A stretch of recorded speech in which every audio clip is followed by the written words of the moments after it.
See, at the beginning, I was for defending Ukraine and their territories, but when Biden started giving permission to use long-range attacking missiles to attack into Russian territory, I felt that that was the red lines that we should have never crossed. Uh, and then Lazinski wanted to have longer-range missiles to attack anywhere into Russia. And so I believe that these are provocations that we shouldn't inflict on Russia by crossing so many red lines that will force them to have no other option but to defend their nation with nuclear missiles. That's in my belief, that's poking the bear a little bit too much to the extremes. So I was disappointed with Biden for crossing those red lines, and NATO should take heed that we shouldn't give Lazinski the authority to attack anywhere in Russia with American long-range missiles or British long-range missiles, or for that matter, any other NATO member state with their long-range missiles. Russia has 6,000 nukes, and if we're attacking their territories, you gotta understand, Russia, their armies are worn thin because NATO's been supplying so much weapons to Lazinski that Russia has not progressed to the point where they wanted to take the whole of Ukraine.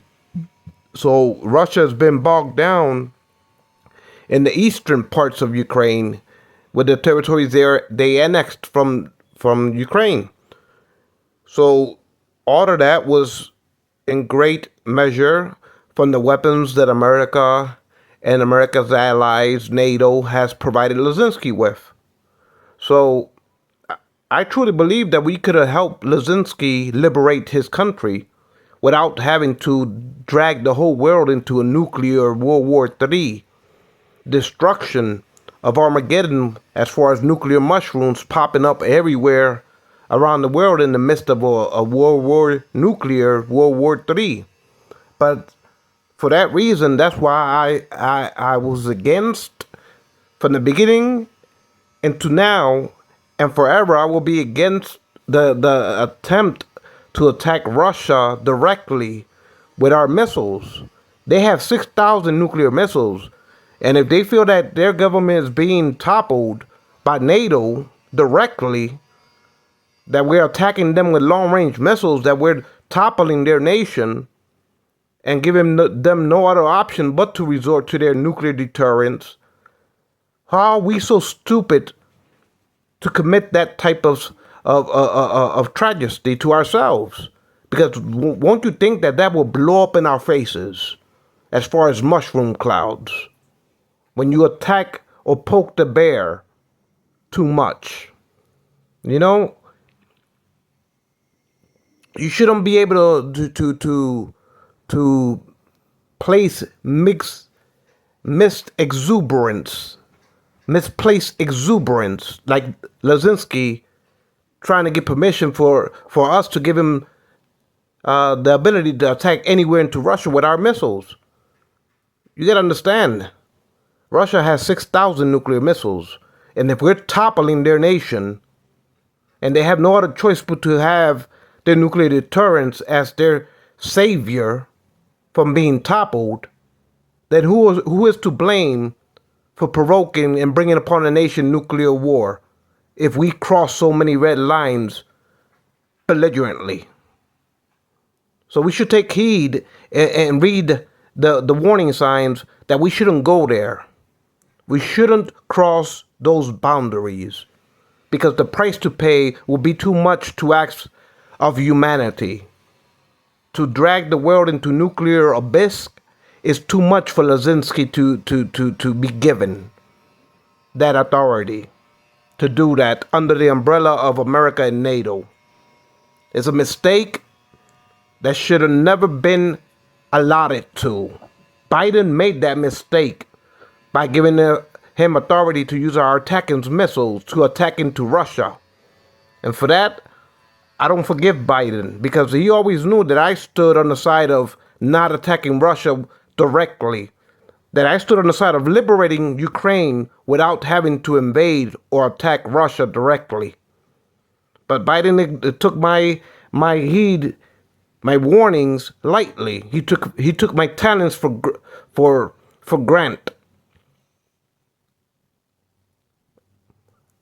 When I'm developing technologies about research and development, how to shield nations from nuclear destruction, you shouldn't bite the hand that feeds you, Biden.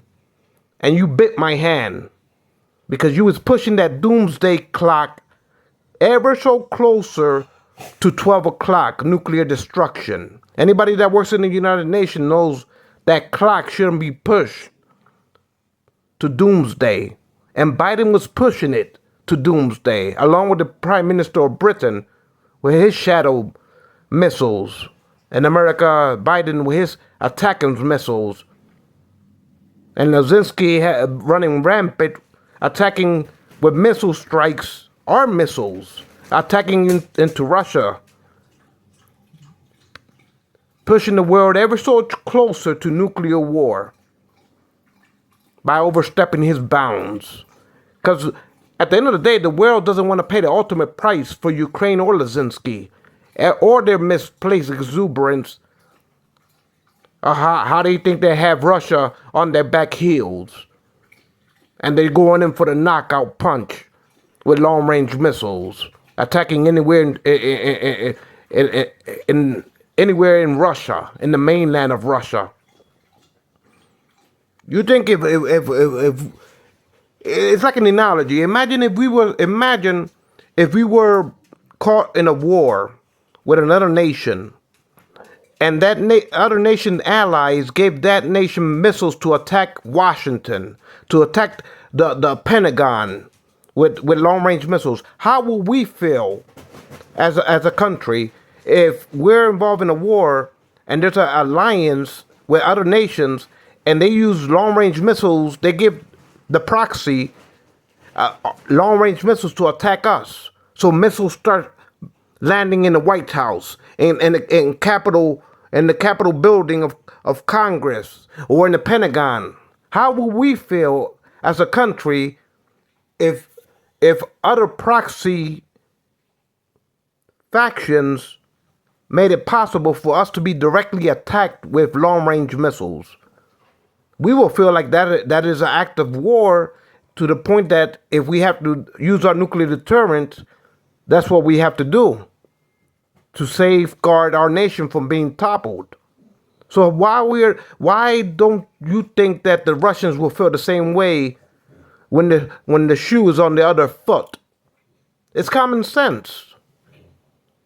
Don't do to them what you don't want them to do to us. And that's called nuclear deterrence. We have 6,000 nukes in America, close to 6,000 nuclear missiles. The Russians have close to 6,000 nukes. So when the shoe is on the other foot, don't do to them what we don't want them to do to us. So that's why I feel that Biden messed up. He started doing to them with long-range missiles what we don't expect them to do to us. In other words, if we're attacking them and giving them no other options but to resort to their nuclear deterrence, then who brought it upon the world? It was our antagonistical war games that brought it upon the world by crossing so many red lines in Russia with our long-range attacking missiles. We are attacking directly the Russian government with our missiles. We're trying to topple the whole of Russia with our missiles. And Zelensky wants to come out and have unfettered access to attack anywhere in Russia, no matter what part of Russia, with our long-range missiles. And to think that won't provoke a World War III scenario? To think that won't drag the world into a nuclear infernos of nuclear missiles everywhere in the Middle East and Asia, Because if war breaks out in World War III, if it breaks out in Europe, it's going to be in the Middle East. It's going to be in Asia. There's going to be nuclear missiles flying everywhere. America will be ground zero for incoming hypersonic Chinese missiles, Korean missiles. There will be World War III will be millions and millions of innocent people going up in mushroom infernos. And so for that reason, I was disappointed when Biden took my warnings lightly and betrayed my trust in him not to provoke a nuclear war. He took my trust in him and he defied it and betrayed my confidence in him. So at this point, I'm for putting an end to the war and not pushing it any further deep into Russia, because that's a mistake. That's what I call misplaced exuberance. Misplaced exuberance. That's what I call it. What Biden did was misplaced exuberance. He was a little bit too cocky, too overzealous, too grandioso, carried away with himself and what he thinks of himself as an American leader in the midst of war. At the end of the day, they got 6,000 nukes. What makes you think that if we attack them, they can attack us? What? It's only a one-way road. We attack them, but they can't attack us. No, it's a two-way road. They got 6,000 nukes. We got 6,000 nukes. Those are red lines that shouldn't be crossed either way, no matter what direction you're going into. For that reason, that's why I want to end to this Ukrainian conflict. I want to force Zelensky to the table. And I definitely don't want him to have the options to attack anywhere in Russia with our long-range missiles. That's a no-go. That's a no-go. The same should go for Britain. At the end of the day, the world doesn't want to pay the ultimate price for Zelensky miscalculations. The world wants to live in peace. They don't want millions of humans throughout the planet going off in mushroom incinerations of implosions because Zelensky thinks that somehow he's Napoleon with our long-range missiles. He's gonna plant his crown on the ruins of the Kremlin with our ATACMS missiles and Shadow Storm missiles from Britain. Somehow that the Russians won't defend themselves when he has that ambition of himself by asking us to give him the ungivable authority that he claims to be part of his 5-step victory tour.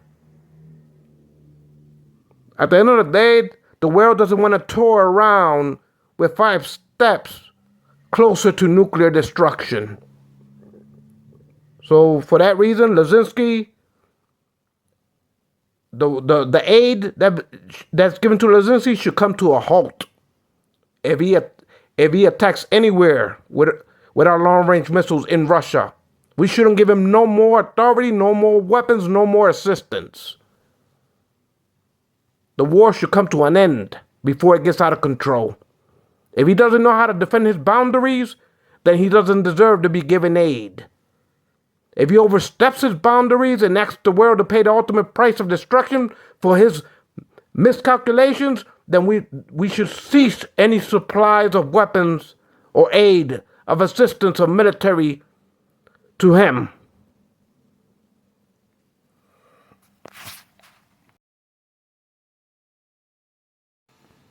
So let's be perfectly clear.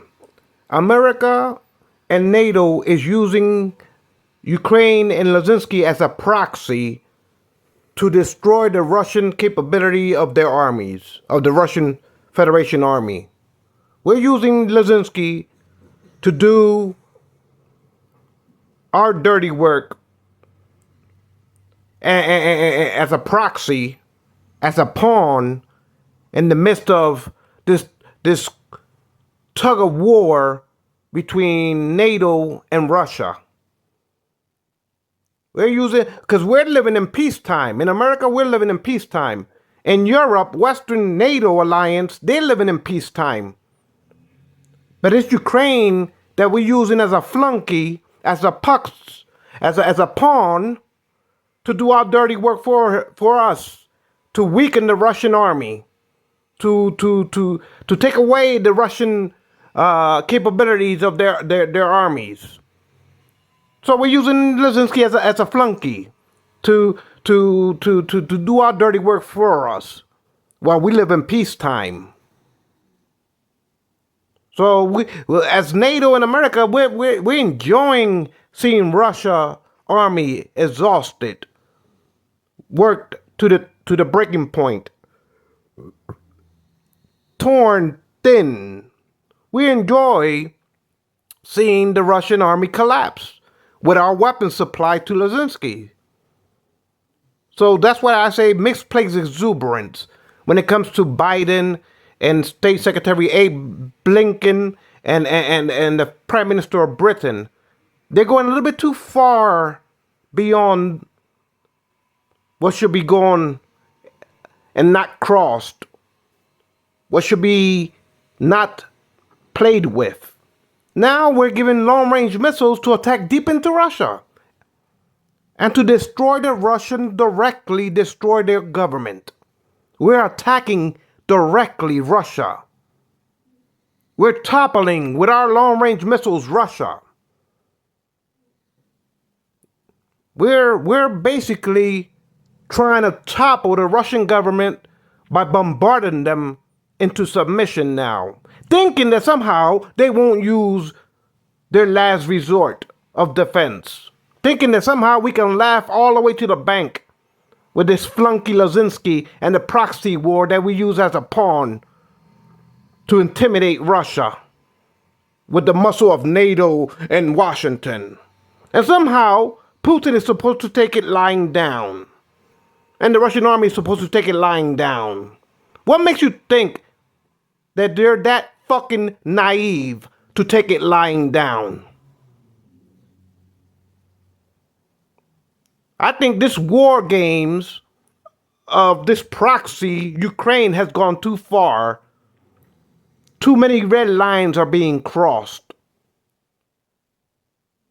And at the end of the day, we're asking the world to pay the ultimate price for politician figureheads like Biden or the Prime Minister of Britain, thinking that somehow we can just shock and awe Russia like we did Baghdad in the second invasion, bombarding Moscow with shock and awe tactics with our long-range ATACMS missiles and Britain's Storm Shadow missiles. And somehow the Russians are going to take it lying down. They're going to roll over and ask to get sodomized while we laugh all the way to the bank with this proxy flunky of a putz, with this proxy war. We're laughing. We think we're laughing all the way to the bank because NATO in America thinks that, hey, we have an opportunity here to topple the whole of Russia with Lazinski. So let's be overzealous. Let's be over exuberant. Let's use our ATACMS missiles and our Storm Shadow missiles to topple the whole of Russia, even if we gotta give Lazinski unfettered access to do as he feels fit. So what that means, just topple the whole of Russia, bombard the Kremlin to ruins with our long-range missiles, and somehow the Russians, they won't resort to their one remaining salvation, which is the nuclear deterrence against their destruction of having their government destroyed, obliterated by our long-range missiles, that somehow they're supposed to take it lying down. And they will never dare to use nuclear missiles against the West, because we can stomp all over them, and never would they dare to defend themselves as we topple them into ruins with our long-range missiles. That's how it's going to work, Biden? That's how it's supposed to work? That's what you think, Biden? That's going to work? That's what you think that makes sense? Abe Lincoln, that's what you think that makes sense? The Prime Minister of Britain, that's what you think that makes sense? So why y'all laugh all the way like when the Berlin Wall fell and y'all watched the Russian Federation dissolve and y'all laughed all the way, oh, now America is the undisputed world superpower. And so now America could rule over the world. Somehow, we think that we can repeat history and have no outcomes learned of it. In other words, they got 6,000 nukes. You think we're going to laugh at them and topple their nation again? And laugh at their ruins? And say, hey, America is still the world undisputed sole superpower. We just bombarded the Kremlin to ruins with our long-range attacking missiles. And now we can celebrate. Better than Reagan with the Berlin Wall fell. That's what you think that the Russians are going to accept from Washington. Biden? That's what you think. That makes logical sense. And all that Washington gives a damn about is plundering Ukraine's natural resources when the war is over, for they can pay us back for our weapons supplied to Zelensky. So now we're gonna leech off of the Ukrainian resources, their minerals, their natural resources of their countries. That's how they're gonna pay us back, is by reparations to reimburse us for our proxy wars of our weapon supplies to him as a flunky proxy war, using him as a pawn to laugh at Russia's face. What, we're going to play in Washington? You got mud on your face, you a big disgrace. We will rock you. While we bombard the Kremlins into ruins with Zelensky giving him our long-range missiles for him to do it? For him to go all the way to the finish line? And somehow the Russians won't say, hey, we forgot. We have 6,000 nukes. As an army, we don't. That's our only last resource, to use that from us being toppled with bombardments from NATO and America. You think they won't resort to it?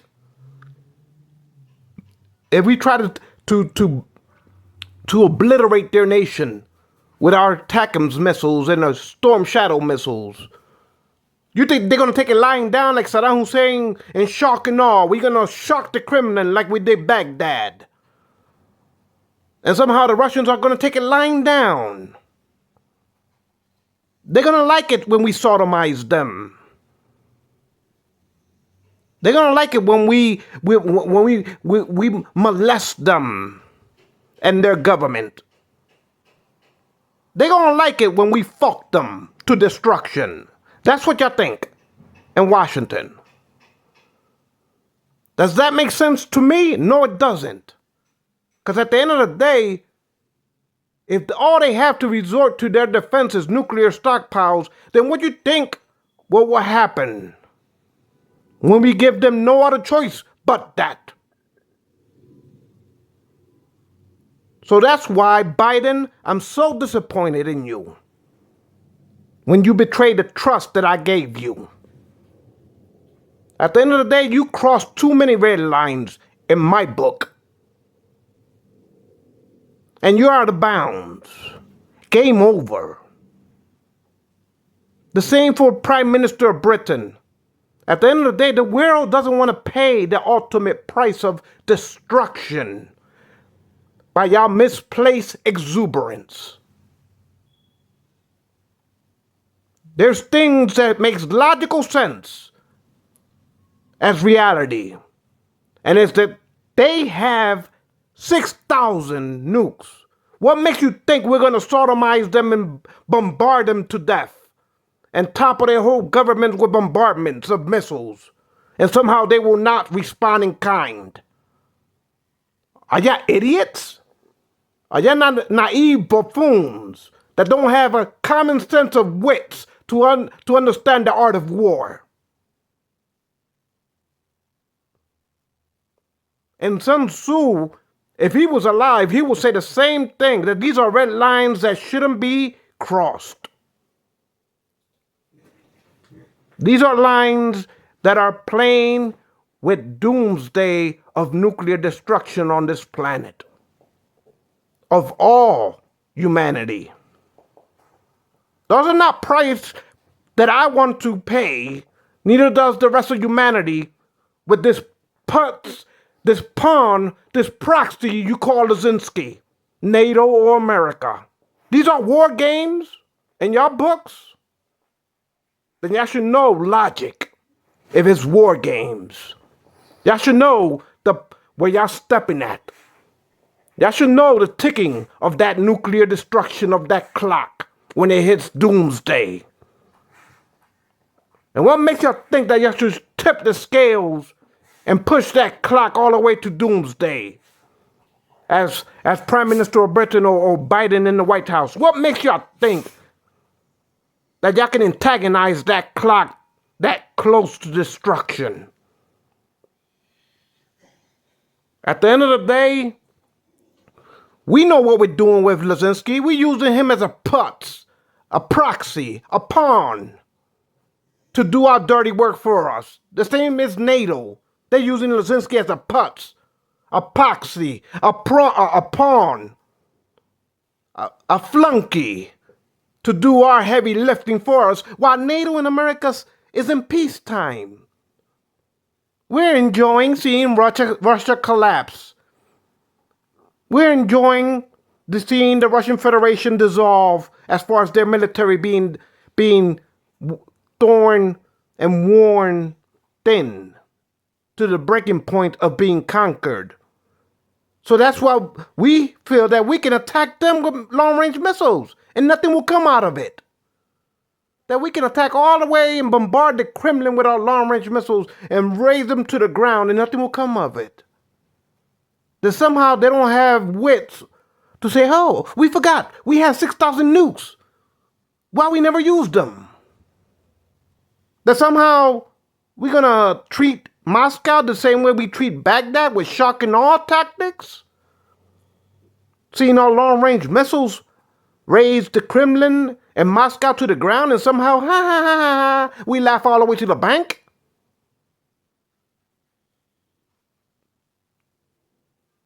That's what we think, that the Ukraine can do what NATO's too afraid to do, what America's too afraid to do. Now we can use them as an excuse to do it for us?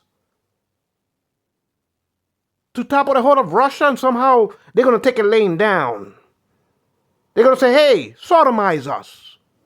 Fuck us all the way to our graves. To our destruction of our federation. Laugh at our ruins. When you raise us to the ground with your long-range attacking missiles or Storm Shadow missiles. And somehow the Russians are not going to have pride in themselves to remember that they have a deterrence. That's what y'all think? With your misplaced exuberance.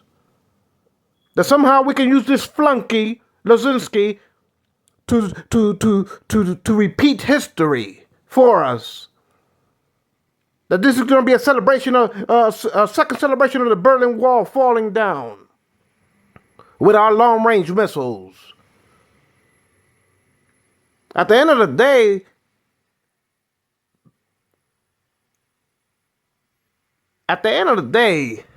reality will silver you up rapidly when you see a bunch of millions and millions of people incinerated in mushrooms. That's reality. That's reality. So let me snap y'all back into reality at the western side of the alliance. The world doesn't want to pay. Humanity doesn't want to pay that price of being destructed on this planet with pendejo leaders that don't know how to calculate correctly the situation. At the end of the day, we don't want to push the world into nuclear infernos. Biden, Prime Minister of Britain, Abe Blinken of the State Department, that's a no-no. That's reality. Accept it for what it is. That's reality. Now, if the shoe was on the other foot, and the Russians were to use a proxy war to bombard us to destruction, what we will expect us to do in those type of scenarios as Americans? We would do the same thing if we had nothing to defend ourselves but the last resort. So what makes you think that we can do it to them and they can't do it to us? It's only a one-way streak, Biden. What makes you think that it's only a one-way streak? As far as a one-way road. That is our way or the highway. And it's only a one-way road. No.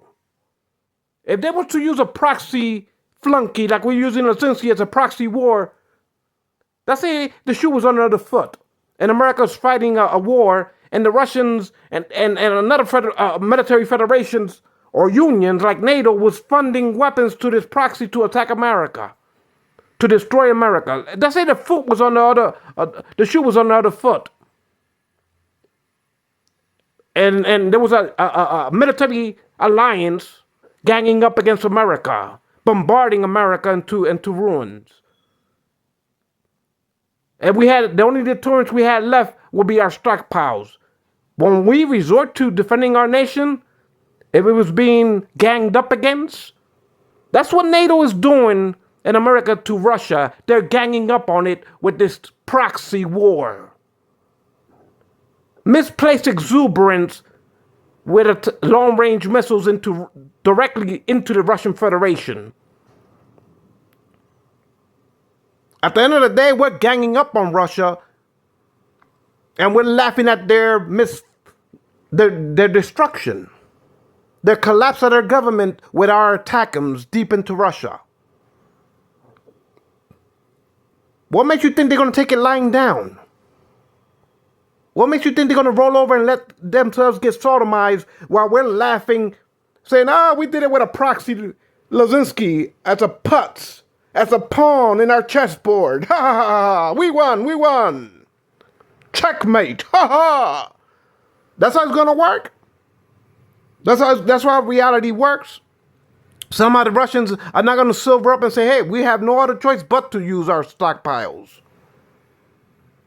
Common sense is common sense at the end of the day. If we know they have 6,000 nukes, don't cross that line into Russia. The same way we won't expect them to cross that line into America. Because we have 6,000 nukes. At the end of the day, reality is reality. NATO was created after World War II to defend themselves against Stalin. That's what NATO with Churchill, that's what they created. An Iron Curtain has descended over the Asiatic. That was Churchill's speech. That's why NATO was created, to defend themselves against Stalin and communism. And that's why it is, that's to this very day, that's their charter, is to fight Russia. That's their ambitions. NATO was created after World War II to combat Russia. So their whole existence is to destroy Russia. That's the whole charter of NATO. Is to destroy, to fight, to defend themselves against Russia. But see, now there's a lot of nuclear armed nations around the world. There's a lot of nuclear proliferation of weapons around the world. And NATO shouldn't have to be over exuberant with a proxy war to the point that the rest of the planet will be destroyed because of leaders' misplaced exuberance. At the end of the day, we could have defended NATO and liberated their territory, but we overstepped our bounds into Russia. Directly deep into Russia. With our long-range attackums. At the end of the day, you're stupid for doing it, Biden. You're idiotic.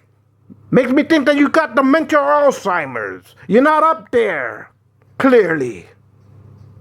And now the Prime Minister of Britain, the new Prime Minister of Britain, He's etching on Biden to use long-range missiles. What makes you think that's a good idea? What makes you think they're going to take it lying down? What makes you think that we can topple the whole of Russia with this proxy war? And somehow they won't resort to their only remaining deterrence. If we destroy the whole of the Russian army, and they have nothing left but their nuclear weapons, what makes you think they won't use it? That's my question to y'all Western leaders. Stay within your bounds and don't overstep it.